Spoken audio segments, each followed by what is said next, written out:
Donc il y a ce truc social du concert, qui est le truc des groupies et des suiveurs qui vont à la messe, en réalité. Ils vont à la messe. Moi, j'aime pas aller à la messe, d'une certaine manière. Je m'intéresse à la théologie, tu vois, je lis les saints et les théologiens, mais la messe m'emmerde. Donc les concerts, c'est un peu une logique d'aller à la messe. Et le hard rock, c'est pratiquement l'intérêt, c'est le concert. En fait, c'est des hardeux qui se retrouvent en horde. Ça peut être des réunions de motards et ils se retournent au concert. Ou le truc, c'est le mec qui a le plus d'enceintes derrière et qui fait le son le plus puissant. Donc tu ressors à moitié sourdingue. Et je dois être trop intello, peut-être trop intelligent pour adhérer à ça, tu vois. Mais ça existe et c'est vrai qu'à un moment donné, on a toujours eu un mépris pour le hard rock, qui est un truc très européen et qui était le truc le plus vendu en réalité. Et le look de hardeux, c'est le look le plus naze, c'est cheveux longs habillés en noir avec des Santiago portés par-dessus le jean, enfin tu vois, le fly jacket trop grand et le t-shirt noir avec des motifs dégueulasses de fête foraine, là, c'est le look le plus naze qui existe. Les Allemands sont très très doués pour les looks de naze. Donc ça se donne Scorpion et tout ça, là. Je connais tout ça, ça me fait marrer. De même que me fait marrer tout le truc glitter, hein, Alice Cooper, Aerosmith, Kiss, ça me fait marrer, tu vois.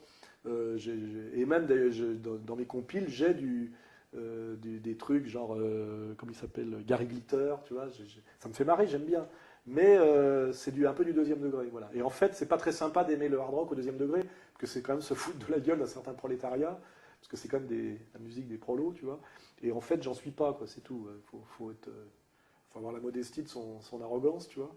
Donc le hard rock, c'est pas mon truc. Mais globalement, je te dis, le truc du hard rock, c'est jouer le plus fort possible, les autres jouer le plus vite possible, et l'autre le jouer avec le plus de pistes possible. Tu vois ce que je veux dire, quand à un moment donné, la performance quantitative prend le pas sur la créativité et le qualitatif, c'est mauvais signe. C'est pour ça que je te dis, pour moi, Robert Wyatt, ça reste le sommet. Alors ça doit faire chier plein de gens, parce que c'est le mec qui fait tout à la maison, visiblement, qui joue tous les instruments, et d'aucuns avec virtuosité, sauf de la batterie, mais comme il est, pour ceux qui le savent, hémiplégique, il bricole, mais pourtant c'est génial.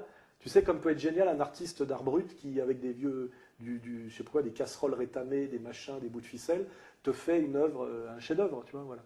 Donc, bon, le hard rock, je suis pas assez snob pour dire que j'aime ça, mais je reconnais que c'est la musique la plus vendue, et la musique des prolos, et que même à l'époque du punk, le vrai prolétariat écoutait en réalité pas du punk, qui chez nous était un truc de bourgeois branché, mais écoutait du hard rock en réalité.